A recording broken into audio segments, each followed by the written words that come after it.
Praise God. ದೇವರು ನಮ್ಮನ್ನು ಆಶೀರ್ವದಿಸಲಿ. ಯೇಸು ಕ್ರಿಸ್ತನ ಹೆಸರಿನಲ್ಲಿ ನಿಮಗೆ ಶುಭಾಶಯಗಳು. ದೇವರ ನಾಮಕ್ಕೆ ಮಹಿಮೆ ಉಂಟಾಗಲಿ. ನಮ್ಮ ಇಂದಿನ ಸಂದೇಶದ ಶೀರ್ಷಿಕೆ ನಮ್ಮ ಗೆಲುವಿಗೆ ದೇವರ ಆದೇಶ. ಇವತ್ತು ನಾವು ದೇವರಿಗೆ ಶರಣಾಗತಿ, ನಮ್ರತೆ ಮತ್ತು ನಮ್ಮ ಶತ್ರುವಾದ ಸೇಟನಿಗೆ ವಿರೋಧಿಸುವುದು ನಮ್ಮ ಜೀವನದಲ್ಲಿ ದೇವರ ರಕ್ಷಣೆ ಮತ್ತು ಆಶೀರ್ವಾದಗಳಿಗೆ ಹೇಗೆ ಮಾರ್ಗವನ್ನು ತೆರೆಯುತ್ತದೆ ಎಂದು ಕಲಿತುಕೊಳ್ಳಲಿದ್ದೇವೆ. ಅನೇಕ ವಿಶ್ವಾಸಿಗಳು ದೇವರನ್ನು ಪ್ರಾಮಾಣಿಕವಾಗಿ ಪ್ರೀತಿಸುತ್ತಾರೆ, ಪ್ರಾರ್ಥಿಸುತ್ತಾರೆ, ಚರ್ಚ್ ಹೋಗುತ್ತಾರೆ. ಆದರೆ ನಿರಂತರ ಭಯ, ಗೊಂದಲ, ಶುಷ್ಕತೆ, ಪುನರಾವರ್ತಿತ ವೈಫಲ್ಯಗಳು ಅಥವಾ ಅನಗತ್ಯ ಹೋರಾಟಗಳೊಂದಿಗೆ ಬದುಕುತ್ತಾರೆ. ಇದು ಯಾವಾಗಲೂ ಅವರಿಗೆ ನಂಬಿಕೆಯ ಕೊರತೆಯಿಂದಾಗಿ ಅಲ್ಲ, ಆದರೆ ಅವರಿಗೆ ಆಧ್ಯಾತ್ಮಿಕ ಅರಿವಿನ ಕೊರತೆಯಿಂದಾಗಿ. ನಮ್ಮ ಜೀವನವು ಆಧ್ಯಾತ್ಮಿಕ ಯುದ್ಧದ ಮಧ್ಯೆ ನಡೆಯುತ್ತದೆ ಎಂದು ಬೈಬಲ್ ನಮಗೆ ಸ್ಪಷ್ಟವಾಗಿ ಹೇಳುತ್ತದೆ. ಎಫೆಸ್ಯದವರಿಗೆ 6:12. ಆದರೆ ಅನೇಕ ವಿಶ್ವಾಸಿಗಳು ವಿರೋಧಿಸಲು ಯಾವುದೇ ಶತ್ರುವಿಲ್ಲ ಎಂಬಂದೇ ಬದುಕುತ್ತಾರೆ. ಹೀಗೆ ವಿಶ್ವಾಸಿಗಳು ಅರಿವಿಲ್ಲದೆ ತಾವು ವಿರೋಧಿಸಬೇಕಾದದನ್ನು ಸಹಿಸಿಕೊಳ್ಳುತ್ತಾರೆ. ಆದ್ದರಿಂದ ಅವರು ಅನಗತ್ಯ ತೊಂದರೆಗಳಲ್ಲಿ ಸಿಲುಕುತ್ತಾರೆ. ಅನೇಕ ವಿಶ್ವಾಸಿಗಳಿಗೆ ಸತ್ಯ ಏನು ಎಂದು ತಿಳಿದಿದೆ, ಶತ್ರುವನ್ನು ವಿರೋಧಿಸಬೇಕು ಎಂದು ತಿಳಿದಿದೆ. ಆದರೂ ಅವರು ಇನ್ನೂ ವಿರೋಧಿಸುವುದಿಲ್ಲ, ಏಕೆಂದರೆ ಅವರು ಕಾರ್ಯನಿರ್ವಹಿಸಲು ಸಿದ್ಧರಲ್ಲ. ಯಾಕೋಬನು 4:7 ನಮಗೆ ಕೊಟ್ಟಿರುವ ಆಜ್ಞೆಯಾಗಿದೆ. ದೇವರಿಗೆ ಒಳಗಾಗಿರಿ, ಸೇಟನನ್ನು ಎದುರಿಸಿ, ಆಗ ಅವನು ನಿಮ್ಮನ್ನು ಬಿಟ್ಟು ಹೋಗುವನು. ಶಾಸ್ತ್ರವು ನಮಗೆ ಪ್ರಾರ್ಥನೆ ಮಾಡಿ ಅಥವಾ ನಂಬಿರಿ ಎಂದು ಮಾತ್ರ ಹೇಳುವುದಿಲ್ಲ, ಆದರೆ ದೇವರಿಗೆ ಶರಣಾಗತರಾಗಿ ಸೇಟನನ್ನು ವಿರೋಧಿಸುವಂತೆಯೂ ಆಜ್ಞಾಪಿಸುತ್ತದೆ. ಇದು ನಾವು ಪಾಲಿಸಬೇಕಾದ ಆಜ್ಞೆಯಾಗಿದೆ. ವಿಶ್ವಾಸಿಗಳು ಶತ್ರು ಆಲೋಚನೆಗಳು, ಅಭ್ಯಾಸಗಳು, ಭಾವನೆಗಳು ಮತ್ತು ರಾಜ್ಯಗಳಲ್ಲಿ ಹೇಗೆ ಕಾರ್ಯನಿರ್ವಹಿಸುತ್ತದೆ ಎಂಬುದನ್ನು ಅರ್ಥ ಮಾಡಿಕೊಳ್ಳುವವರೆಗೆ ಅವರು ಅಜ್ಞಾನದಿಂದ ಏಕೆ ಎಂದು ತಿಳಿಯದೆ ಹೋರಾಡುತ್ತಲೇ ಇರ್ತಾರೆ. ಅನೇಕ ವಿಶ್ವಾಸಿಗಳು ತಮ್ಮ ಜೀವನದಲ್ಲಿ ಶತ್ರುವನ್ನು ಕೆಲಸ ಮಾಡುತ್ತಿದ್ದಾನೆ ಎಂದು ನಂಬುವುದಿಲ್ಲ. ಸೇಟನನ್ನು ಇದರ ಮೂಲಕ ಅಥವಾ ಪ್ರಲೋಭನೆಯ ಮೂಲಕ ಮಾತ್ರವಲ್ಲದೆ ಅವನು ಅವರ ಪಾಪ ಮತ್ತು ನಕಾರಾತ್ಮಕ ಆಲೋಚನೆಗಳು, ಅವಿಧೇಯತೆ, ಹೆಮ್ಮೆ, ಶ್ರಮಿಸದಿರುವುದು ಇತ್ಯಾದಿಗಳ ಮೂಲಕ ಕೆಲಸ ಮಾಡುತ್ತಾರೆ. 2 ಕೊರಿಂಥದವರಿಗೆ 2:10-11 ಮತ್ತು 2 ಕೊರಿಂಥದವರಿಗೆ 10:14. ಪರಿಣಾಮವಾಗಿ ಕಾಲಾನಂತರದಲ್ಲಿ ಇದು ಆಧ್ಯಾತ್ಮಿಕ ಮಂದತೆ, ದುರ್ಬಲಗೊಂಡ ಪ್ರಾರ್ಥನಾ ಜೀವನ, ಪುನರಾವರ್ತಿತ ರಾಜಿ, ಪಾಪ ಇತ್ಯಾದಿಗಳಿಗೆ ಕಾರಣವಾಗುತ್ತದೆ. ಯಾಕೋಬನು ನಮಗೆ ಸೇಟನನ್ನು ವಿರೋಧಿಸಲು ಹೇಳಿದಾಗ ನಾವು ಪ್ರತಿದಿನ ಎದುರಿಸುತ್ತಿರುವ ಹೋರಾಟಗಳು ಯಾದೃಚ್ಛಿಕವಲ್ಲ, ಅವು ಆಧ್ಯಾತ್ಮಿಕ ದಾಳಿಗಳು. ನಾವು ಅವುಗಳ ಮೇಲೆ ಗೆಲ್ಲಬೇಕು. ಶತ್ರುವನ್ನು ಎದುರಿಸಲು ನಮಗೆ ಆಜ್ಞಾಪಿಸುವ ಮೂಲಕ ನಾವು ಕಾಣದ ಯುದ್ಧಕ್ಕೆ ನಮ್ಮ ಕಣ್ಣುಗಳನ್ನು ಯಾಕೋಬನು ತೆರೆಯುತ್ತಿದ್ದಾನೆ. ಆದ್ದರಿಂದ ನಾವು ಜನರನ್ನು ಅಥವಾ ಸನ್ನಿವೇಶಗಳನ್ನು ದೂಷಿಸುವುದನ್ನು ನಾವು ನಿಲ್ಲಿಸಬೇಕು ಮತ್ತು ದೇವರಿಗೆ ವಿಧೇಯತೆ, ಸತ್ಯ ಮತ್ತು ಸಲ್ಲಿಗೆಯ ಮೂಲಕ ಸೇಟನನ್ನು ವಿರೋಧಿಸಲು ನಾವು ಪ್ರಾರಂಭಿಸಬೇಕು. ನಾವು ಜನರನ್ನು ದೂಷಿಸುತ್ತೇವೆ, ಪಿಶಾಚಿಯನ್ನು ದೂಷಿಸುತ್ತೇವೆ. ಅನೇಕ ವಿಶ್ವಾಸಿಗಳು ನಿರಾತಂಕವಾಗಿ ಬದುಕುತ್ತಾರೆ, ಏಕೆಂದರೆ ಅವರು ಪ್ರತಿದಿನ ಆಧ್ಯಾತ್ಮಿಕ ಯುದ್ಧದಲ್ಲಿದ್ದಾರೆ ಎಂದು ಅವರು ವಿಶ್ವಾಸ ಮಾಡುವುದಿಲ್ಲ. ಅವರಿಗೆ ಅದು ತಿಳಿದಿಲ್ಲ. ನಿಮಗೆ ವಿಶ್ವಾಸ ಇದೆಯಾ? ಪ್ರತಿದಿನ ನಾವು ಯುದ್ಧದಲ್ಲಿದ್ದೇವೆ. ನಾವು ಹೇಗೆ ನಿಂತ್ಕೊಳ್ಳಬೇಕು? ಸೋಲ್ಜಿಯರ್ಸ್ ಆಗಿ ನಿಂತ್ಕೊಳ್ಳಬೇಕು ಅಲ್ಲವೇ? ಇಲ್ಲದಿದ್ದರೆ ಏನಾಗುತ್ತದೆ ಎಂದು ನಿಮಗೆ ಗೊತ್ತು. ಅದೇ ನಮಗೆ ಆಗ್ತಾ ಇರುವುದು. ನಕಾರಾತ್ಮಕ ಆಲೋಚನೆಗಳು, ಮನಸ್ಥಿತಿಗಳು, ಪ್ರಲೋಭನೆಗಳು, ಹಠಾತ್ ನಿರುತ್ಸಾಹ, ಶಾಂತಿಯ ನಷ್ಟ, ಪ್ರಾರ್ಥನೆ ಇಲ್ಲದಿರುವಿಕೆ, ರಾಜಿ ಮಾಡಿಕೊಳ್ಳುವುದು ಸಾಮಾನ್ಯವಲ್ಲ. ಅದು ನಮ್ಮನ್ನು ದುರ್ಬಲಗೊಳಿಸಲು ಉದ್ದೇಶಿಸಲಾದ ಸಕ್ರಿಯ ಆತ್ಮೀಯ ದಾಳಿ. ಕೆಲವೊಮ್ಮೆ ನಮಗೆ ಪ್ರಾರ್ಥಿಸಬೇಕು ಎಂದೇ ಅನಿಸುವುದಿಲ್ಲ ಅಲ್ಲವೇ? ಪ್ರಾರ್ಥನೆ ಬರುವುದೇ ಇಲ್ಲ. ನೀವು ಏನು ತಿಳ್ಕೊಳ್ಳುತ್ತೀರಿ? ಇವತ್ತು ಪ್ರಾರ್ಥನೆ ಮಾಡುವುದು ಬೇಡ, ನನಗೇನೋ ಅನಿಸ್ತಾ ಇಲ್ಲ. ಹಾಗೇ ನಿಮಗೆ ಅನಿಸಿದರೆ ನೀವು ಅರ್ಥ ಮಾಡಿಕೊಳ್ಳಬೇಕು, ಅದು ಪಿಶಾಚಿಯ ಯುದ್ಧ, ಹೋರಾಟ. ನೀವು ಫೋರ್ಸ್ ಮಾಡಿ ನೀವು ಪ್ರಾರ್ಥಿಸಬೇಕು. ನೀವು ಪ್ರಾರ್ಥಿಸಲಿಲ್ಲದಿದ್ದರೆ ಏನಾಗುತ್ತದೆ ಎಂದು ಅವನಿಗೆ ಗೊತ್ತು. ಅದಕ್ಕೆ ಅವನು ತಡೆ ಮಾಡ್ತಾನೆ ಎಂದು ನೀವು ಅರ್ಥ ಮಾಡ್ಕೋಬೇಕು. ಆವಾಗಲೂ ನೀವು ಅದು ಸ್ಪಿರಿಚುವಲ್ ಬ್ಯಾಟಲ್ ಎಂದು ನೀವು ಅರ್ಥ ಮಾಡಿಕೊಂಡು ಫೋರ್ಸ್ಫುಲ್ ಆಗಿ ನೀವು ಪ್ರಾರ್ಥನೆ ಮಾಡಬೇಕು. ಅವನು ನಮ್ಮನ್ನು ದುರ್ಬಲಗೊಳಿಸಲು ಬಯಸುತ್ತಾನೆ. ಯಾಕೆ? ಆದ್ದರಿಂದ ನಾವು ಒತ್ತಡಕ್ಕೊಳಗಾಗುತ್ತೇವೆ, ಶಾಂತಿ ಇಲ್ಲದ ಜೀವನವನ್ನು ನಡೆಸುತ್ತೇವೆ ಮತ್ತು ವಿಧೇಯತೆಯನ್ನು ಮಿತಿಗೊಳಿಸಬಹುದು. ನಮ್ಮ ಪ್ರಾರ್ಥನಾ ಜೀವನದ ಪರಿಣಾಮಕಾರಿತ್ವವನ್ನು ನಾವು ಕಳೆದುಕೊಳ್ಳುತ್ತೇವೆ ಮತ್ತು ನಮ್ಮ ಆಧ್ಯಾತ್ಮಿಕ ಅಧಿಕಾರವು ಕಡಿಮೆ ಆಗುತ್ತದೆ. ಇದೆಲ್ಲ ಪಿಶಾಚಿಗೆ ಗೊತ್ತು. ನಾವು ದೇವರ ಹತ್ತಿರ ನಿಂತ್ಕೊಂಡು ಪವರ್ಫುಲ್ ಆಗಿ ನಿಂತರೇನೆ ನಮಗೆ ಜೀವನ ಇರುವುದು, ಮತ್ತೆ ನಮಗೆ ಶಾಂತಿ ಸಂತೋಷ ಇರುವುದು, ಇದೆಲ್ಲ ನಾವು ಕಳೆದುಕೊಳ್ಳಬೇಕು.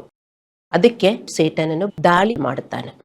ಅದು ವಿಶ್ವಾಸದಿಂದ ನಾವು ಅರ್ಥ ಮಾಡಿಕೊಂಡು ಅದನ್ನ ಎಗೇನ್ಸ್ಟ್ ಆಗಿ ಫೈಟ್ ಮಾಡಬೇಕು. ಅಲ್ಲ, ನನಗಿವತ್ತು ಪ್ರಾರ್ಥನೆ ಮಾಡೋಕ್ಕೆ ಅನಿಸ್ತಾ ಇಲ್ಲ, ಚರ್ಚ್ ಬರೋಕ್ಕೆ ಅನಿಸ್ತಾ ಇಲ್ಲ ಅಂತ ನಿಮ್ಗೆ ಅನಿಸಿದರೆ ನೀವು ಮಲಗುವುದಲ್ಲ, ಆವಾಗ ನೀವು ಆಪೋಸಿಟ್ ಆಗಿ ಮಾಡಬೇಕು. ಆವಾಗ ದೇವರಿಂದ ಏನಾದರೂ ಸಿಗುತ್ತದೆ. ನಿಮ್ಗೆ ಅನಿಸೋದಿಲ್ಲ ಪ್ರಾರ್ಥನೆ ಮಾಡುವುದಕ್ಕೆ, ಬೈಬಲ್ ಓದುವುದಕ್ಕೆ ಅನಿಸೋದಿಲ್ಲ, ಪಾಸ್ಟರ್ ಮೆಸೇಜ್ ಅನ್ನು ಕೇಳಿಸ್ಕೊಳ್ಳುವುದಕ್ಕೆ ಅನಿಸೋದಿಲ್ಲ, ಒಂಥರ ಏನು ಬೋರಿಂಗ್, ಟಯರ್ಡ್ ಹಂಗೆಲ್ಲ ಎಲ್ಲರಿಗೂ ಬರ್ತದೆ. ಆ ಫ್ಲೋಯಲ್ಲಿ ನೀವು ಹೋಗಬಾರದು. ನೀವು ಆ ಫ್ಲೋಕ್ಕೆ ಎಗೇನ್ಸ್ಟ್ ಆಗಿ ಹೋಗಬೇಕು. ಅದು ಸೇಟನ ದಾಳಿಯಾಗಿದೆ, ಯುದ್ಧವಾಗಿದೆ ಎಂದು ನೀವು ಅರ್ಥ ಮಾಡಿಕೊಂಡು ಅದನ್ನ ಆಪೋಸಿಟ್ ಹೋಗಬೇಕು. ಇದೇ ಆತ್ಮೀಯ ಯುದ್ಧ. ಇದು ಅರ್ಥ ಮಾಡಿಕೊಂಡು ಜೀವನ ಮಾಡಬೇಕಾದ ಜೀವನ. ಇಲ್ಲ, ನನಗೆ ಹಿಂಗ ಅನಿಸ್ತು, ಇವತ್ತು ಒಂದಿನ ಹೋಗಿಲಿ, ಅಲ್ಲಂದರೆ 2 ದಿನ ಹೋಗಿಲಿ, ಆಮೇಲೆ ನೋಡೋಣ. ಪಿಶಾಚಿಗೆ ತುಂಬಾ ಸಂತೋಷ. ಇದೆಲ್ಲ ಸ್ಪಿರಿಚುವಲ್ ಬ್ಯಾಟಲ್ ದೇವರ ಮಕ್ಕಳೇ. ಅದನ್ನ ಆಪೋಸಿಟ್ ಆಗಿ ನಾವು ವರ್ತಿಸಬೇಕು. ಹಲ್ಲೆಲೂಯ. ಇಲ್ಲದಿದ್ದರೆ ಏನಾಗುತ್ತದೆ, ಒಂದು ಸಾರಿ ನೀವು ರಾಜಿ ಮಾಡಿಕೊಂಡ್ರೆ ಮತ್ತೆ ಹಂಗೇ ನಿಮ್ಮ ಶಕ್ತಿ ಹೋಗ್ತಾ ಇರುತ್ತದೆ. ನಾವು ಯಾವಾಗಲೂ ಪಾಪದಲ್ಲಿ ಬೀಳುವುದು ಸೇಟನಿಗೆ ಅಗತ್ಯವಿಲ್ಲ. ಅವನ ಮೊದಲ ಗುರಿ ನಮ್ಮ ಶಕ್ತಿಯನ್ನು ಬರಿದು ಮಾಡುವುದು. ನಮ್ಮನ್ನು ದುರ್ಬಲಗೊಳಿಸಿದಾಗ ನಾವು ಸೇಟನನ್ನು ವಿರೋಧಿಸುವುದನ್ನು ನಿಲ್ಲಿಸುತ್ತೇವೆ, ಸಂಪೂರ್ಣವಾಗಿ ವಿಧೇಯರಾಗುವುದನ್ನು ನಿಲ್ಲಿಸುತ್ತೇವೆ ಮತ್ತು ಆತ್ಮೀಯ ಫಲವನ್ನು ನೀಡುವುದನ್ನು ನಿಲ್ಲಿಸುತ್ತೇವೆ. ದಿನದ ವಿಶ್ವಾಸಿಗಳು ಅಧಿಕಾರದಲ್ಲಿ ನಿಲ್ಲುವುದಿಲ್ಲ. ಪರಿಣಾಮವಾಗಿ ಅವನು ನಮ್ಮ ಜೀವನವನ್ನು ಗೆಲ್ಲಬಹುದು. ನಾವು ಕ್ರಿಸ್ತನಲ್ಲಿ ಜಯವನ್ನು ಕಳೆದುಕೊಳ್ಳುತ್ತೇವೆ. ಆದ್ದರಿಂದ ದೇವರಿಗೆ ಶರಣಾಗುವುದು ಮೊದಲ ರಕ್ಷಣೆ. Submit to God. ಮೊದಲ ರಕ್ಷಣೆ ದೇವರಿಗೆ ಶರಣಾಗುವುದು. ಆವಾಗ ನಮಗೆ ದೇವರ ಕೃಪೆ ಸಿಗುತ್ತದೆ. ಹಲ್ಲೆಲೂಯ. ಅನೇಕ ಆಧ್ಯಾತ್ಮಿಕ ದಾಳಿಗಳು ಹೊರಗಿಂದ ಮತ್ತು ಜನರಿಂದ ಬರುತ್ತದೆ, ಆದರೆ ತುಂಬಾ ದಾಳಿಗಳು ನಮ್ಮೊಳಗಿಂದ ಬರುತ್ತದೆ. ನಾವು ಪಾಪ ಮತ್ತು ತಪ್ಪು ಆಲೋಚನೆಗಳನ್ನು ಮನರಂಜಿಸಿದಾಗ ನಮ್ಮ ಹೃದಯದಲ್ಲಿ ಯಾವಾಗಲೂ ಸಂತೋಷ, ಸಮಾಧಾನ, ದೇವರಲ್ಲಿ ನಂಬಿಕೆ ಇರಬೇಕು. ಅದಿಲ್ಲ, ನಾವು ಅದು ಬೈಬಲ್ ಓದಿ ಧ್ಯಾನ ಮಾಡಿ ಅದು ನಮಗೆ ಉಂಟಾಗಬೇಕು. ಅದಕ್ಕೆ ನಾವು ದೇವರಲ್ಲಿ ಬಂದಿರುವುದು. ಹಳೆಯ ಜೀವನದಲ್ಲಿ ನಾವು ಹೇಗೆ ಜೀವಿಸಿದ್ದೇವೆಯೋ ಅದೇ ತರ ನಾವು ಯೋಜಿಸುವುದಕ್ಕೂ ಮನರಂಜಿಸುವುದಕ್ಕೂ ಅಲ್ಲ. ನೀವು ಇದು ಅರ್ಥ ಮಾಡಿಕೊಳ್ಳಬೇಕು. ಯಾರಿಗೂ ಅರ್ಥವಾಗ್ತಾ ಇಲ್ಲ ಅಂತ ನನಗೆ ಅನಿಸ್ತಾ ಇದೆ. ಈ ದಾಳಿಯ ಬಗ್ಗೆ ಎಫೆಸದವರಿಗೆ 6:12 ಸ್ಪಷ್ಟವಾಗಿ ವಿವರಿಸುತ್ತದೆ. ಈ ವಾಕ್ಯ ಹೇಳುತ್ತದೆ, ನಾವು ಹೋರಾಡುವುದು ಮನುಷ್ಯ ಮಾತ್ರದವರ ಸಂಕಟವಲ್ಲ, ರಾಜತ್ವಗಳ ಮೇಲೆಯೂ ಅಧಿಕಾರಗಳ ಮೇಲೆಯೂ ಈ ಅಂಧಕಾರದ ಲೋಕಾಧಿಪತಿಗಳ ಮೇಲೆಯೂ ಆಕಾಶ ಮಂಡಲಗಳಲ್ಲಿ ಇರುವ ದುರಾತ್ಮಗಳ ಸೇನೆಯ ಮೇಲೆಯೂ ನಾವು ಹೋರಾಡುತ್ತೇವೆ. ಈ ವಾಕ್ಯ ನಮಗೆ ಕಲಿಸುತ್ತದೆ, ನಮ್ಮ ಹೋರಾಟಗಳು ಕೇವಲ ಮಾನಸಿಕ, ಸಾಂದರ್ಭಿಕ ಮತ್ತು ಜನರಿಂದ ಮಾತ್ರ ಉಂಟಾಗುವುದಲ್ಲ, ಆದರೆ ಕಾಣದ ಆಧ್ಯಾತ್ಮಿಕ ಶಕ್ತಿಗಳಿಂದ ಪ್ರಭಾವಿತವಾಗುತ್ತದೆ. ನಾವು ನಮ್ಮ ಆಧ್ಯಾತ್ಮಿಕ ಶಕ್ತಿಯನ್ನು ಕಳೆದುಕೊಂಡು ದೇವರು ನಮಗೆ ಕೊಟ್ಟದನ್ನು ಅನುಭವಿಸುವುದನ್ನು ನಿಲ್ಲಿಸಬೇಕು ಎಂದು ಸೇಟನನು ಬಯಸುತ್ತಾನೆ. ಇದು ಯುದ್ಧ. ಇದು ಯುದ್ಧ. ನಾವು ಯುದ್ಧದಲ್ಲಿ ಜಯಿಸಬೇಕು, ಆದರೆ ಮಾತ್ರ ನಮಗೇನಾದರೂ ಒಳ್ಳೆಯದಾಗುತ್ತದೆ. ನಾವು ಯುದ್ಧದಲ್ಲಿ ಜಯಿಸುವುದಕ್ಕೆ ದೇವರ ಹತ್ರ ಬಂದಿರುವುದು. ಯುದ್ಧ ಇದೆ ಎಂದು ಹೇಳಿ ಅವನ ಜೊತೆ ನಿಂತ್ಕೊಳ್ಳುವುದಕ್ಕಲ್ಲ ನಾವು ದೇವರ ಜೊತೆ ಬಂದಿರುವುದು. ನಾವು ಯುದ್ಧ ಮಾಡಿ ಜಯಿಸಬೇಕು. ಹೇಗೆ ನಾವು ಯುದ್ಧ ಮಾಡುವುದು? ದೇವರ ವಾಕ್ಯದ ಪ್ರಕಾರ ಜೀವಿಸಿ. ಇಲ್ಲದಿದ್ದರೆ ನಾವು ಈ ಯುದ್ಧದಲ್ಲಿ ನಾವು ಸೋತು ಹೋಗುತ್ತೇವೆ. ನಮ್ಮ ಸಮಸ್ಯೆಗಳು ಇನ್ನೂ ಕೆಟ್ಟದಾಗುತ್ತದೆ. ನಾವು ಈ ಯುದ್ಧದಲ್ಲಿ ಜಯಿಸಿದರೆ ಮಾತ್ರ ನಮಗೇನಾದರೂ ಬದಲಾವಣೆ ಆಗುತ್ತದೆ ಎಂದು ನೀವು ಅರ್ಥ ಮಾಡಿಕೊಳ್ಳಬೇಕು. ನಿಮ್ಮ ಪರಿಸ್ಥಿತಿಗೆ, ನಿಮ್ಮ ಆರೋಗ್ಯಕ್ಕೆ, ನಿಮ್ಮ ಆರ್ಥಿಕ ಸ್ಥಿತಿಗೆ, ಇದಕ್ಕೆಲ್ಲ ಒಳ್ಳೆಯದು ಆಗಬೇಕಂದ್ರೆ ನಾವು ಯುದ್ಧದಲ್ಲಿ ಜಯಿಸಬೇಕು. ಮತ್ತು ನಾವು ಈ ರೀತಿ ಬದುಕಿದಾಗ ನಾವು ದೇವರ ರಕ್ಷಣೆಯಲ್ಲಿ ಉಳಿಯುತ್ತೇವೆ ಮತ್ತು ಅನಗತ್ಯ ಹಾನಿಯನ್ನು ತಡೆಯುತ್ತೇವೆ. ಆದ್ದರಿಂದ ನಮಗೆ ಆದೇಶವೆಂದರೆ ಮೊದಲು ದೇವರಿಗೆ ಶರಣಾಗುವುದು, ನಂತರ ಸೇಟಾನನನ್ನು ವಿರೋಧಿಸುವುದು. ಅನೇಕ ವಿಶ್ವಾಸಿಗಳು ತಾವು ದೇವರಿಗೆ ಶರಣಾಗಿದ್ದೇವೆ ಎಂದು ಹೇಳುತ್ತಾರೆ, ಆದರೆ ದೇವರಿಗೆ ಶರಣಾಗುವುದು ಎಂದರೆ ಕೇವಲ ಮಾತುಗಳಿಂದ ಅಲ್ಲ ಅಥವಾ ತಪ್ಪೊಪ್ಪಿಗೆಯಿಂದ ಅಲ್ಲ, ಬದಲಾಗಿ ಆತನ ಚಿತ್ತಕ್ಕೆ ಪ್ರಾಯೋಗಿಕ ವಿಧೇಯತೆಯಿಂದಾಗಿ. ಐ ಹ್ಯಾವ್ ಸಬ್ಮಿಟೆಡ್ ಅಂತ ನೀವೆಲ್ಲರೂ ಹೇಳ್ತಾ ಇರಬಹುದು.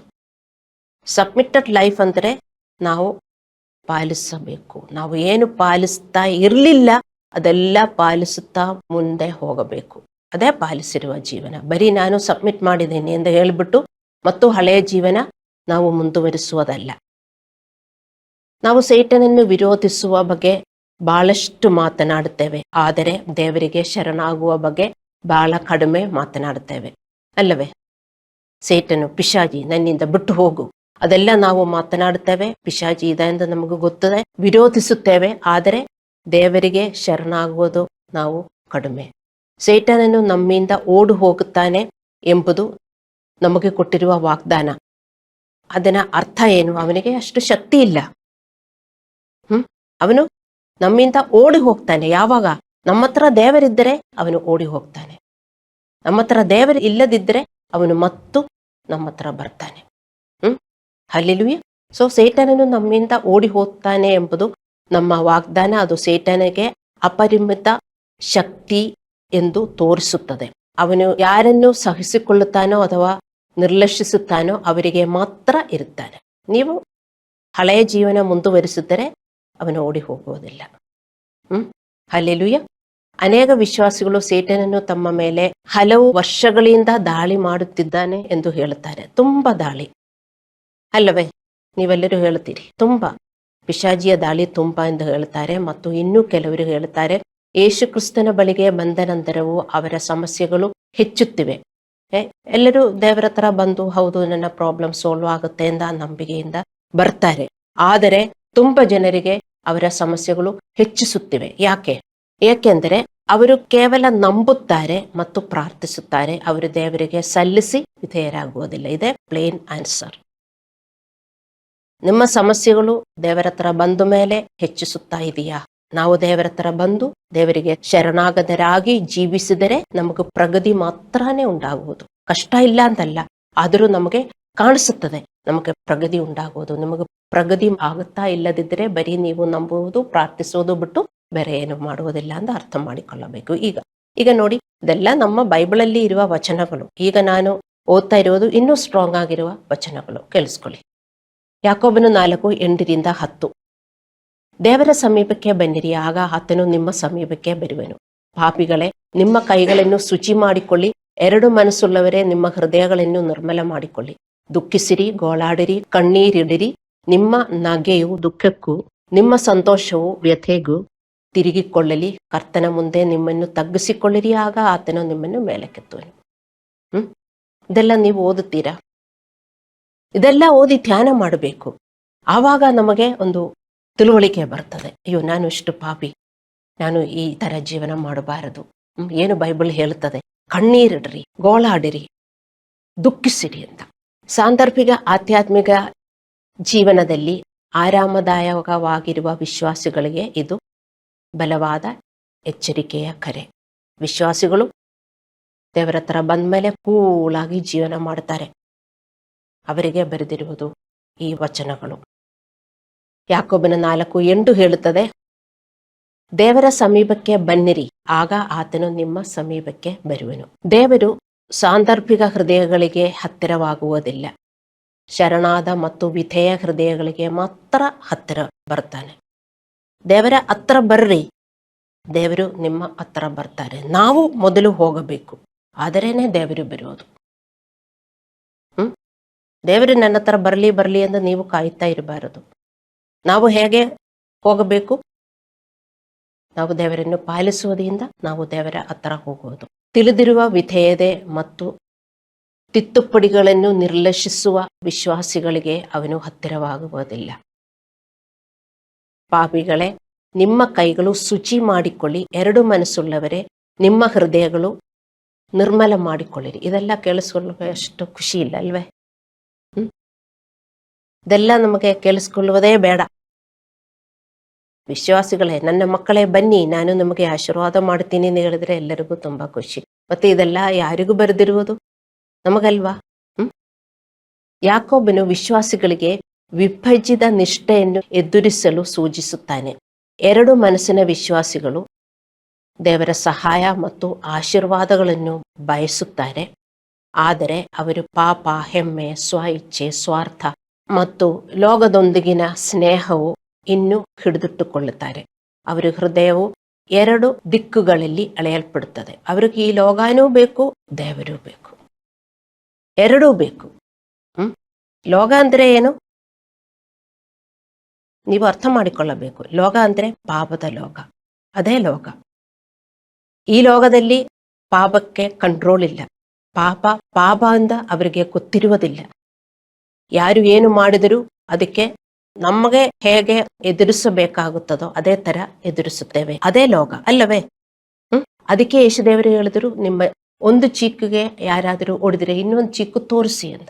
ನಾವಾದರೆ ಒಂದು ಚೀಕಿಗೆ ಯಾರಾದರೂ ಹೊಡೆದರೆ ದೇಹ ಪೂರ ನೀವು ಹೊಡಿತೀರಿ ಅಲ್ಲವೇ? ಅದು ಲೋಕ. ಲೋಕದ ಸ್ನೇಹ ನಾವು ಬಿಡಬೇಕು ಅಂದ್ರೆ, ಹೌದು ಅದು ಪಾಪ, ನಾನು ಹಂಗೆ ವರ್ತಿಸಬಾರದು. ಆ ಕಂಟ್ರೋಲ್ ಯಾವಾಗಲೂ ಇರಬೇಕು. ಯಾರೇ ಆಗಿದ್ರು, ಎಷ್ಟು ದುಷ್ಟರಾಗಿದ್ರು, ನಾವು ಪಾಪ ಮಾಡೋದು ನಮ್ಮ ಪಾಪ ಅಲ್ಲವೇ? ಅದು ಬಿಟ್ರೆ ಮಾತ್ರ ನೀವು ಲೋಕದಿಂದ ದೇವರ ಹತ್ರ ಬಂದಿರುವುದು. ಇಲ್ಲದಿದ್ದರೆ, ಇನ್ನೂ ಅದು ಬಿಡಕ್ಕಾಗಲಿಲ್ಲದಿದ್ದರೆ ವಿಶ್ವಾಸಿಗಳು ಇನ್ನೂ ಲೋಕದಲ್ಲಿ ಇದ್ದಾರೆ ಅಂತ. ಅದೇ ಇರು ಮನಸ್ಸುಳ್ಳವರು. ಅವ್ರಿಗೆ ಅದು ಬಿಡಕ್ಕಾಗಲ್ಲ, ಪಾಪದಲ್ಲೇ ಜೀವನ ಮಾಡಬೇಕು, ಆದರೆ ದೇವರು ಬೇಕು. ಅವರಿಗೋಸ್ಕರ ಅದು ಬರೆದಿರುವುದು. ಇರು ಮನಸ್ಸುಳ್ಳವರೇ. ಹಲ್ಲೆಲೂಯ. ಯಾಕೋಬನು ಹೇಳುತ್ತಾನೆ, ಬಾಹ್ಯವಾಗಿ ಮಾತ್ರವಲ್ಲದೆ ಆಂತರಿಕವಾಗಿಯೂ ಪ್ರಾಮಾಣಿಕವಾಗಿ ಪಶ್ಚಾತ್ತಾಪ ಪಡ್ರಿ, ದೇವರಿಗೆ ವಿಧೇಯರಾಗಲು ಆಯ್ಕೆ ಮಾಡಿರಿ ಮತ್ತು ಗುಪ್ತ ಹೊಂದಾಣಿಕೆಗಳು, ಉದ್ದೇಶಗಳು ಮತ್ತು ಅವಿಧೇಯತೆಯ ಆಶೆಗಳನ್ನು ತೆಗೆದು ಹಾಕಿರಿ.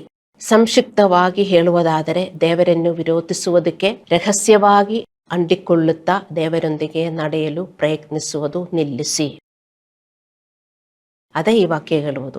ಲೋಕನೂ ಬೇಕು, ದೇವರು ಬೇಕು. ನೀವು ದುಃಖಿಸಬೇಕು ಎಂದು ದೇವರು ಹೇಳ್ತಾ ಇದ್ದಾರೆ. ಇಂಥ ಜೀವನ ನಾವು ಮುಂದುವರಿಸಬಾರದು ಅಂತ. ಆದರೆ ನಾವು ಗಂಭೀರವಾದ ಆಧ್ಯಾತ್ಮಿಕ ಜೀವನವನ್ನು ನಡೆಸದಿದ್ದರೆ ನಿಧಾನವಾಗಿ ನಾವು ಅನಗತ್ಯ ಸಮಸ್ಯೆಗಳು ಮತ್ತು ಹೋರಾಟಗಳನ್ನು ಎದುರಿಸಲು ಪ್ರಾರಂಭವಾಗುತ್ತದೆ. ನಿಮಗೆ ಎರಡು ಬೇಕಂದ್ರೆ ನಾವೇ ಅನ್ನೆಸೆಸರಿ ಪ್ರಾಬ್ಲಮ್ಸ್ ಅಲ್ಲಿ ನಾವು ಬೀಳುತ್ತೇವೆ. ಅನ್ನೆಸೆಸರಿ ಪ್ರಾಬ್ಲಮ್ಸ್ ಬರ್ತಾ ಇಲ್ವಾ? ಆದರೂ ನಿಮಗೆ ಗಾಸ್ಪಲ್ ಅರ್ಥ ಆಗ್ತಾ ಇಲ್ಲದಿದ್ದರೆ ಕಷ್ಟ. ಈ ಲೋಕದಲ್ಲಿ ನಮಗೆ ಪ್ರಾಬ್ಲಮ್ಸ್ ಉಂಟು, ಆದರೆ ಇದು ಅನಗತ್ಯ ಪ್ರಾಬ್ಲಮ್ಸ್, ನಮಗೆ ತಡ್ಕೊಳ್ಳಕ್ಕಾಗುವುದಿಲ್ಲ. ಅಂತಹ ಪ್ರಾಬ್ಲಮ್ಸು ನಾವು ಎದುರಿಸುತ್ತೇವೆ. ದೇವರಿಗೆ ಹತ್ತಿರವಾಗುವುದು ನಮಗೆ ಅಗತ್ಯ. ಏಕೆಂದರೆ ಆಧ್ಯಾತ್ಮಿಕವಾಗಿ ದೇವರ ಸಾಮೀಪ್ಯವು ನಮಗೆ ಕೃಪೆ, ನಮ್ರತೆ, ಪಶ್ಚಾತ್ತಾಪ ಮತ್ತು ನಮಗೆ ನವೀಕರಣವನ್ನು ಬಿಡುಗಡೆ ಮಾಡುತ್ತದೆ. ನಾವು ಪಶ್ಚಾತ್ತಾಪ ಪಡುತ್ತೇವೆ, ಆವಾಗ ನಮಗೆ ಅರ್ಥವಾಗುತ್ತದೆ ನಮ್ಮ ಪಾಪಗಳು. ಇಲ್ಲದಿದ್ದರೆ, ದೇವರಿಂದ ದೂರ ಇದ್ದರೆ ನಾವೆಷ್ಟು ಪಾಪ ಮಾಡಿದರೂ ನಾವು ಸಮರಿಸುತ್ತೇವೆ. ಮತ್ತು ದೈಹಿಕವಾಗಿ, ಭಾವನಾತ್ಮಕವಾಗಿ ಇದು ಮನಸ್ಸಿನ ಶಕ್ತಿ, ಶಾಂತಿ, ವಿನಾಶಕಾರಿ ಪ್ರಚೋದನೆಗಳ ಮೇಲೆ ಸಂಯಮ, ನಿರ್ಧಾರಗಳಲ್ಲಿ ಬುದ್ಧಿವಂತಿಕೆ ಮತ್ತು ಒತ್ತಡದ ಸಮಯದಲ್ಲಿ ಶಾಂತಿ ಮತ್ತು ಸ್ಥಿರತೆಯನ್ನು ತರುತ್ತದೆ. ಪರಿಣಾಮವಾಗಿ ನಾವು ಧನ್ಯವಾದ ಜೀವನವನ್ನು ನಡೆಸುತ್ತೇವೆ. ಯಾವಾಗ ನಾವು ದೇವರ ಹತ್ರ ಬಂದರೆ.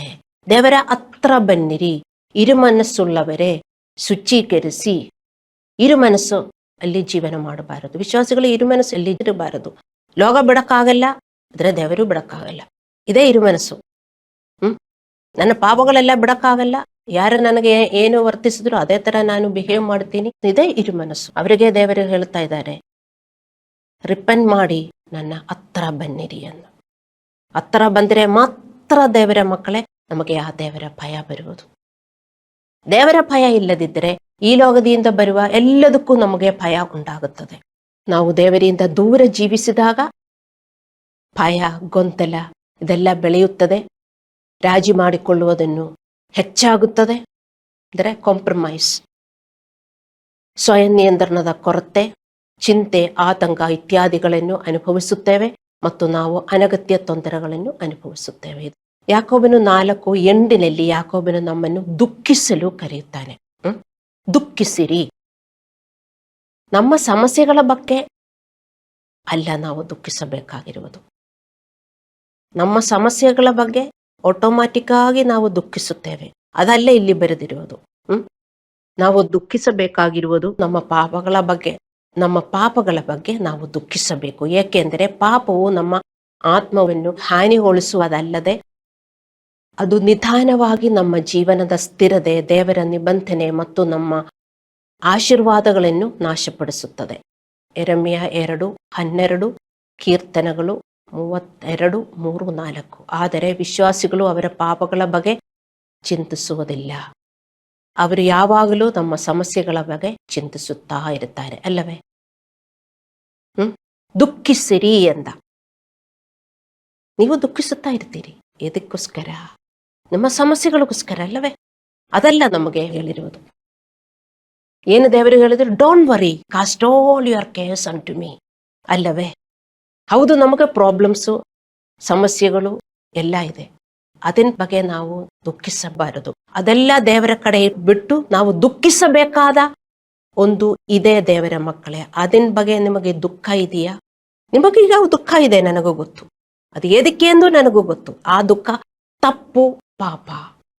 ನಮಗೆ ಬೇಕಾಗಿರುವ ದುಃಖ ಇದ್ದರೆ ಈ ದುಃಖ ನಮ್ಮಿಂದ ಹೊಟ್ಟೋಗುತ್ತದೆ. ಅನಗತ್ಯ ದುಃಖ, ಅನಗತ್ಯ ಚಿಂತಗಳು ನಾವು ಮನಸ್ಸಲ್ಲಿ ಇಟ್ಟುಕೊಂಡ್ರೆ ನಾವು ಇನ್ನೂ ದುಃಖಿಸಬೇಕಾದ ಸಮಸ್ಯೆಗಳು ನಮಗೆ ಬರುತ್ತದೆ. ಅರ್ಥ ಮಾಡಿಕೊಳ್ಳಿ. ಹಲ್ಲೆಲೂಯಾ. ಪರಿಣಾಮವಾಗಿ ನಾವು ದೊಡ್ಡ ನಷ್ಟವನ್ನು ಎದುರಿಸುತ್ತೇವೆ. ಯಾವಾಗ? ನಮಗೆ ಬೇಕಾದ ದುಃಖ ಇಲ್ಲ, ಆದರೆ ಅನಗತ್ಯ ದುಃಖ ನಮಗಿದೆ. ಅಯ್ಯೋ, ಇದು ನಾನೇನು ಮಾಡಬೇಕು, ಅದು ನಾನೇನು ಮಾಡಬೇಕು, ನನ್ನ ಮಕ್ಕಳೆಲ್ಲ ಹಿಂಗಿದ್ದಾರೆ, ನನಗೆ ಹಣ ಇಲ್ಲ, ನನಗೆ ಅದಿಲ್ಲ, ಇದಿಲ್ಲ. ಇದನ್ ಬಗ್ಗೆ ಮಾತ್ರ ನೀವು ದುಃಖ ಮಾಡಿದರೆ ನಾವು ದೊಡ್ಡ ನಷ್ಟವನ್ನು ಎದುರಿಸುತ್ತೇವೆ. ಅದು ನಮ್ಮ ಸಮಸ್ಯೆಗಳು ಯಾವುದೇ ಪ್ರಗತಿ ಇಲ್ಲದೆ ಪುನರಾವರ್ತನೆಯಾಗುತ್ತವೆ. ಏಕೆಂದರೆ ದೇವರ ತತ್ವವೇನೆಂದರೆ, ದೇವರು ಮೊದಲು ನಮ್ಮ ಒಳಭಾಗವನ್ನು, ನಮ್ಮ ಹೃದಯವನ್ನು ಗುಣಪಡಿಸುತ್ತಾನೆ. ನಂತರ ನಮ್ಮ ಹೊರಗಿನ ಸಮಸ್ಯೆಗಳು, ನಿಮ್ಮ ಹೊರಗಿನ ರೋಗಗಳು ದೇವರು ಪರಿಹರಿಸುತ್ತಾನೆ.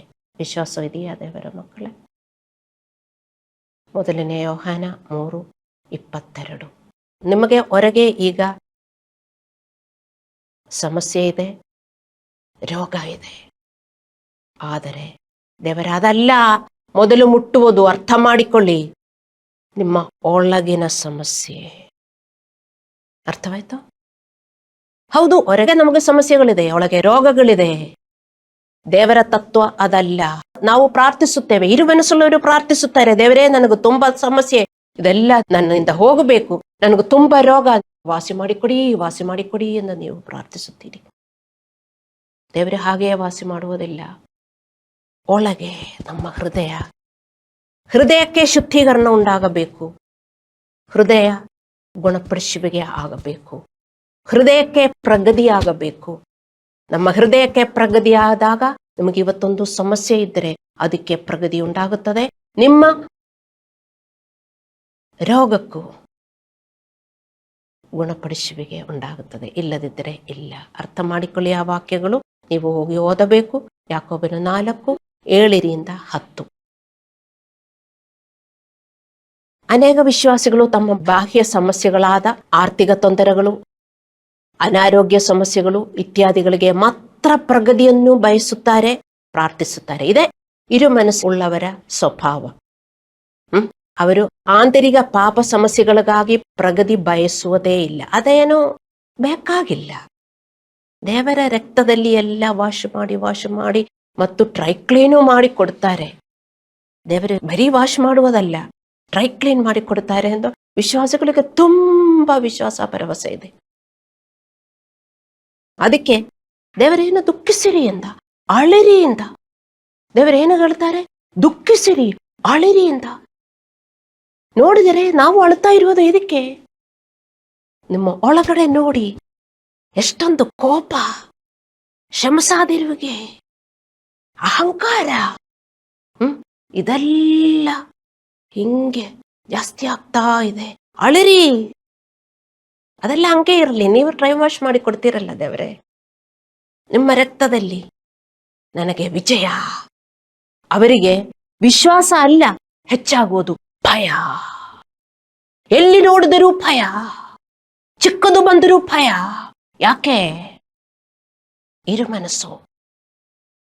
B single minded. ಇರು ಮನಸ್ಸುಳ್ಳವರೇ, ನಿಮಗೆ ಭಯ ಮಾತ್ರ ಹೆಚ್ಚಿಸುತ್ತದೆ. ನಿಮಗೆ ನಂಬಿಕೆ ಹೆಚ್ಚಾಗ್ತಾ ಇಲ್ಲ. ಅರ್ಥ ಮಾಡಿಕೊಳ್ಳಿ, ನೀವಿನ್ನೂ ಇರು ಮನಸ್ಸುಳ್ಳವರಾಗಿ ಜೀವನ ಮಾಡ್ತಾ ಇದ್ದೀರಿ ಅಂತ ಅರ್ಥ. ಅವರು ಆಂತರಿಕ ಪಾಪ ಸಮಸ್ಯೆಗಳಿಗಾಗಿ ಎಂದಿಗೂ ಪ್ರಗತಿ ಬಯಸುವುದಿಲ್ಲ ಮತ್ತು ಪ್ರಾರ್ಥಿಸುವುದಿಲ್ಲ. ಯಾಕೋಬನು ಅವರಿಗೆ ಹೇಳುತ್ತಾರೆ, ನಿಮ್ಮ ನಗು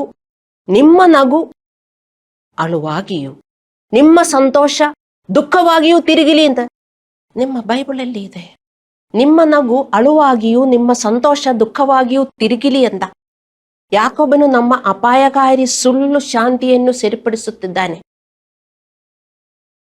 ಕೆಲವು ವಿಶ್ವಾಸಿಗಳು ರಾಜಿ, ಹೆಮ್ಮೆ ಮತ್ತು ಲೋಕದ ಸ್ನೇಹದಲ್ಲಿ ಜೀವಿಸಿದರೂ ಅವರು ಆರಾಮದಾಯಕವಾಗಿ, ನಿರ್ಲಕ್ಷ್ಯವಾಗಿ ಮತ್ತು ಹಗುರ ಮನಸ್ಸಿನವರಾಗಿ ಜೀವನ ಮಾಡ್ತಾರೆ. ಅವರ ನಗು ಮತ್ತು ಶಾಂತಿ ದೇವರಿಂದ ಬಂದ ಶಾಂತಿಯಲ್ಲ, ಅದು ಪಾಪದ ಗಂಭೀರತೆಯನ್ನು ನಿರ್ಲಕ್ಷಿಸಿ ಆತ್ಮ ಸಂತೃಪ್ತಿಯಾಗಿದೆ. ಅವರಿಗೆ ಎಲ್ಲ ಸಿಕ್ಕಿದರೆ ಅವರಿಗೂ ತುಂಬಾ ಸಂತೋಷ. ಆವಾಗ ದೇವರು ಹೇಳ್ತಾ ಇದ್ದಾರೆ, ಅಳಿರಿ. ಯಾಕೆ? ನಿಮ್ಗೇನಾದರೂ ಸಿಗಿದ್ರೆ ನಿಮಗೂ ತುಂಬಾ ಸಂತೋಷ ಆಗುತ್ತದೆ. ಆದರೆ ನಿಮ್ಮ ಪಾಪದ ಬಗ್ಗೆ ನೀವು ದೇವರ ಸೇವೆ ಏನು ಮಾಡುವುದಿಲ್ಲ, ಅದರ ಬಗ್ಗೆ ಏನು ನಿಮಗೆ ಯೋಜನೆಯೇ ಇಲ್ಲ. ದೇವರ ರಾಜ್ಯಕ್ಕೆ ಪ್ರಗತಿ ಉಂಟಾಗಬೇಕು ಎಂದು ನೀವು ಪ್ರಾರ್ಥಿಸೋದಿಲ್ಲ. ನನ್ನ ಮನೆಗೆ ಪ್ರಗತಿ ಉಂಟಾಗಬೇಕು, ನನ್ನ ಜೀವನಕ್ಕೆ ಪ್ರಗತಿ ಉಂಟಾಗಬೇಕು, ದೇವರ ರಾಜ್ಯಕ್ಕೆ ಪ್ರಗತಿ ಉಂಟಾಗಬೇಕು ಎಂದು ನೀವು ಬಯಸುತ್ತೀರಾ, ಪ್ರಾರ್ಥಿಸುತ್ತೀರಾ? ಈ ಆಜ್ಞೆಯು ಸಂತೋಷಕ್ಕೆ ವಿರುದ್ಧ ಅಲ್ಲ ಎಂದು ನೀವು ಅರ್ಥ ಮಾಡಿಕೊಳ್ಳಬೇಕು. ಆದರೆ ಇದು ಆಧ್ಯಾತ್ಮಿಕವಾಗಿ ಅಸ್ಥಿರವಾಗಿರುವಾಗ ನಗುವುದು ಮತ್ತು ಜೀವನವನ್ನು ಆನಂದಿಸುವುದರ ವಿರುದ್ಧವಾಗಿದೆ. ನೀವು ಜೀವನ ಆನಂದಿಸುತ್ತಾ ಇದ್ದೀರಾ? ಯಾವಾಗ ನಿಮ್ಮ ಹೃದಯ ನೀವು ಟಚ್ ಮಾಡುತ್ತಾನೇ ಇರುವುದಿಲ್ಲ.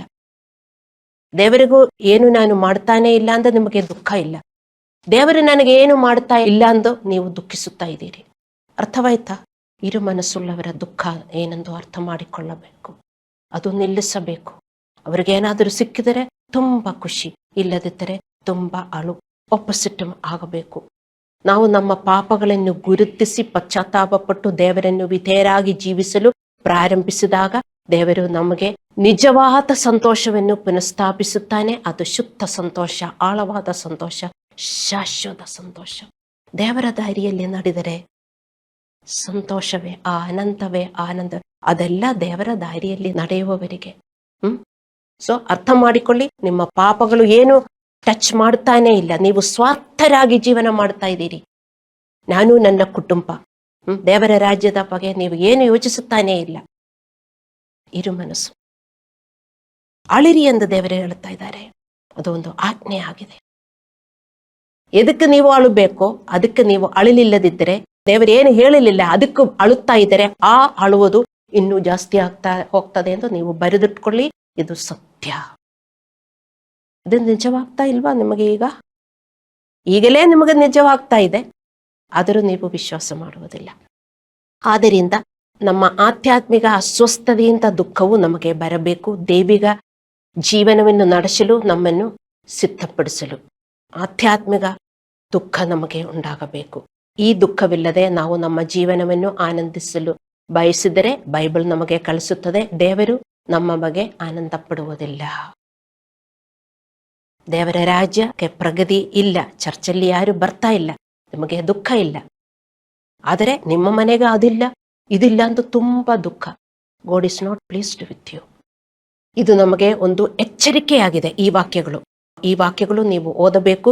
ನಾವು ಎಚ್ಚರವಾಗಿರದಿದ್ದರೆ ನಮ್ಮ ಮೇಲೆ ಹಠಾತ್ ವಿನಾಶ ಬರುತ್ತದೆ. ಯೆಶಾಯ 47:10-11 ಹೇಳುವ ಪ್ರಕಾರ ತಕ್ಷಣ ಏನಾದರೂ ಉಂಟಾಗುತ್ತದೆ, ನಮಗೆ ಗೊತ್ತಿಲ್ಲ ಯಾಕೆ ನಾವು ಇರು ಮನಸ್ಸುಳ್ಳವರಾಗಿ ಜೀವನ ಮಾಡುತ್ತಾ ಇದ್ದೇವೆ. ಅದಕ್ಕೆ ಈ ಎಚ್ಚರಿಕೆ ನಮ್ಮನ್ನು ಹೆದರಿಸಲು ಅಲ್ಲ ಎಂದು ನೀವು ಅರ್ಥ ಮಾಡಿಕೊಳ್ಳಬೇಕು. ಈ ವಾಕ್ಯ ನಮ್ಮನ್ನು ಹೆದರಿಸುವುದಕ್ಕೆ ಅಲ್ಲ, ಬದಲಾಗಿ ನಮ್ಮನ್ನು ವಿನಮ್ರಗೊಳಿಸುವುದಕ್ಕೆ.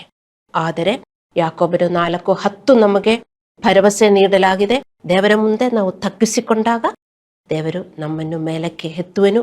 ದೇವರ ಮುಂದೆ ನಮ್ಮನ್ನು ತಗ್ಗಿಸಿಕೊಳ್ಳದಿದ್ದರೆ ಆತನು ನಮ್ಮನ್ನು ಉನ್ನತೀಕರಿಸಬೇಕೆಂದು ನಾವು ನಿರೀಕ್ಷಿಸಬಾರದು. ಎಂದಿಗೂ ಅದು ಆಗುವುದಿಲ್ಲ.